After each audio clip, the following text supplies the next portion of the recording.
O Conselho Nacional do Café, o Secafé, divulgou hoje o resultado de exportação ano safra 21-22. No comparativo com a temporada anterior, houve queda de 13,3% no volume embarcado, mas crescimento de 38,7% na receita. Foram embarcadas nos portos de todo o Brasil 39.589.000 sacas de 60 quilos no último ciclo cafeeiro, que corresponde de julho de 2021 a junho deste ano. O volume enviado foi 13,3% menor que na temporada anterior, mas com o preço do grão mais elevado, a receita registrada foi recorde, crescimento de 38,7%, somando 8 bilhões e 100 milhões de dólares. Esse número é um número bastante positivo, porque ninguém imaginava como poderia ser durante todo esse momento. E o Brasil teve uma bianualidade e conseguiu embarcar um número expressivo, muito comparável com anos anteriores, né? O continente europeu foi o que mais comprou, correspondendo a 51,4% do total embarcado. A América do Norte responde por 23,8%.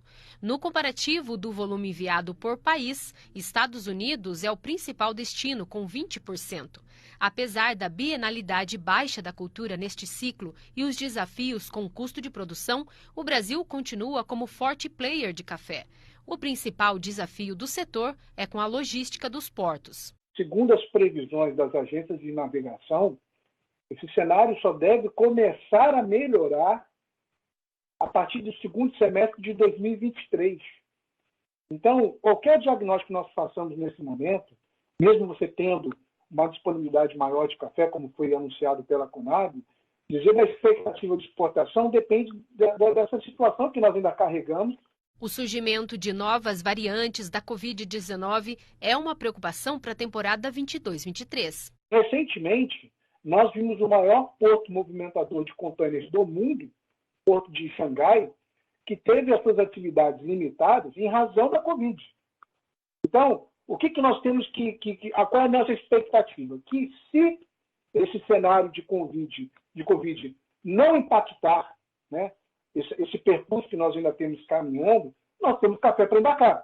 Nós temos um setor eficiente, nós temos uma logística hoje muito competente, mas dependemos de transporte marítimo. O mercado de café diferenciado, que corresponde a categorias gourmet, especiais e as bebidas com selo de produção sustentável, nessa modalidade, Estados Unidos comprou 20,6%, seguido de Alemanha, 18,1% e Bélgica, 12,5%. São números que mostram que o mercado está aí, né? São nichos, são mercados consolidados, de renda, de maior interesse sobre o café. Estamos vendo na China tantas redes de cafeterias. O nosso projeto é com redes de cafeterias de cafés especiais, um mercado que sempre foi de outros tipos de bebida, né, como praticamente o chá, mas migrando, principalmente os jovens, as mulheres, o mundo corporativo. Então, existem ali fundamentos, né, que mostram que, observando com mais atenção nossos cafés diferenciados, tem pistas. Obviamente, os nossos cafés diferenciados, como aqui a gente explicou, tem outros parâmetros que entram dentro dessa categoria. Mas também são cafés que têm prêmio, né? Estão ali num valor acima daquele café commodity que a gente conhece, né? E das exportações para a colheita. Os trabalhos no campo começaram a ganhar ritmo nas últimas semanas nas lavouras cafeeiras. De acordo com dados divulgados na manhã de hoje pela Cochupé, que é uma das maiores exportadoras do grão no país, a colheita em andamento atingiu 33,29% nas áreas de atuação da cooperativa. Na semana passada, o índice era de 25,72%. E agora, sobre esse tema, vamos conversar com Henrique Frederico Santo, que é consultor do Programa de Assistência Técnica e Gerencial do Sistema FAENG. Henrique, já quero começar falando com você sobre a sua expectativa de volume e também de qualidade dessas lavouras de café, né? A colheita está começando a ganhar ritmo. O que vocês já observam aí no estado? Seja bem-vindo, boa noite. Boa noite, Flávia. Nós realmente observamos a colheita um pouco atrasada, né? Como já informou a Cochupé. A tendência é que de agora para frente esse aumento seja mais expressivo, a colheita engrene, né? Mas com relação à quantidade, até em vista das previsões de safra que a gente tem, em conversas aí em cooperativas, com produtores, com técnicos de campo, muitos questionam esse indicador que a gente tem nesse momento, né?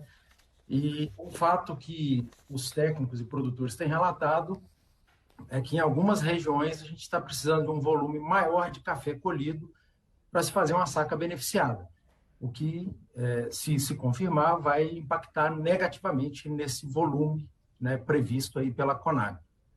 Com relação à qualidade, até o momento a gente não tem visto problemas, né? Geralmente as chuvas impactam negativamente nesse período, mas a gente não tem tido tantos relatos de chuva comprometendo a qualidade. Então, com relação à qualidade, a gente está, assim, a expectativa é boa, né? Então, Henrique trazendo para a gente aí que a qualidade das lavouras estão boas, mas como você falou um pouquinho antes, né, está custando mais para produzir em cada talhão de café. E aí eu quero avançar no tema, então, falando sobre isso, sobre esse custo de produção que tem aumentado de forma expressiva e na cultura do café não é diferente. Então, considerando o custo de produção e comercialização do grão, Henrique, como que está esse ajuste de conta, né? Por quanto que o produtor está conseguindo vender ou já fazendo venda fixada para a próxima safra para poder abater esse custo de produção? Essa época de colheita é uma época que oscila bastante, né? Historicamente, a gente tem uma tendência de baixa, né? E isso se recupera aí ao concluir da safra e até o final do ano, né? Mas nós estamos falando de tendência, né? No mercado de café, principalmente nesse momento, com essa possibilidade de recessão, com o Covid, a gente tem dificuldade de fazer uma projeção, né, com relação a preços. Mas a tendência é que se mantenha aí os patamares do ano passado, se não tiver nenhum fato novo, né? Agora, com relação aos custos, nós observamos aí nos últimos 2 anos, até antes mesmo desse conflito com a Rússia, da Rússia com a Ucrânia, esse aumento significativo no fertilizante, né? Então, isso é uma incógnita. A gente, nos últimos meses, aí, viu essa disparada de combustível, agora até teve uma queda, né? Mas se a gente pensar nos 3 principais insumos que o cafeicultor adquire para o manejo da sua lavoura, o fertilizante, o mais expressivo, os defensivos e depois os combustíveis, todos os 3 estão em alta aí nos últimos anos. Então, o cenário, nesse sentido, preocupa um pouco, né? E esse preço, em vista dos últimos anos, né, do preço histórico, não é tão confortável assim. A situação, eu costumo dizer que há 3 anos atrás, por exemplo, na casa de R$600, com os patamares de insumo, era mais confortável ao produtor do que hoje, na casa de 1.300, com os insumos no preço que estão. Tá bem diferente, né, Henrique? Tem que fazer muita conta. E para a gente encerrar rapidamente, falando aí em nome da FAENG, dessa assistência técnica que vocês oferecem aos produtores, o que mais, além dessa gestão de equilibrar a conta, o produtor pode fazer para poder ter mais lucratividade, para ter uma boa produtividade? Quais são as dicas técnicas? A gestão é fundamental. Eu acho que hoje o produtor que não entendeu isso ainda precisa acender a luz, né? E nós estamos aqui com o nosso programa de assistência técnica e gerencial para trazer isso para o produtor mesmo, para alertá-lo quanto à necessidade. E nesse quesito de controle de custos, e com esse cenário de insumos, principalmente de fertilizantes, é fundamental que o produtor faça um bom planejamento de adubação, começando por uma coleta de amostra de solo bem feita, né, ter um técnico ali para assisti-lo. E uma coisa que eles há muito tempo não se preocupavam e que acho que a gente tem que estar atento é aos insumos que você tem na sua propriedade e por vezes deixa de usar ou desperdiça, como a própria palha de café, que é riquíssima em potássio, que é um elemento caro dentro do cenário de insumos. Então, a gente, por vezes, tem elementos, tem esterco na propriedade, quem tem animais, a gente pode estar usando para reduzir esses custos, né? Outras alternativas, o manejo integrado de pragas e doenças, com uma boa amostragem a nível de campo, para tentar reduzir a aplicação de defensivos, fazer um manejo mais racional e equilibrado. Tá certo. Muito obrigada, Henrique, pela sua participação aí, trazendo dicas, alertando os produtores de café já para se preparar para essa próxima temporada. Obrigada, boa noite.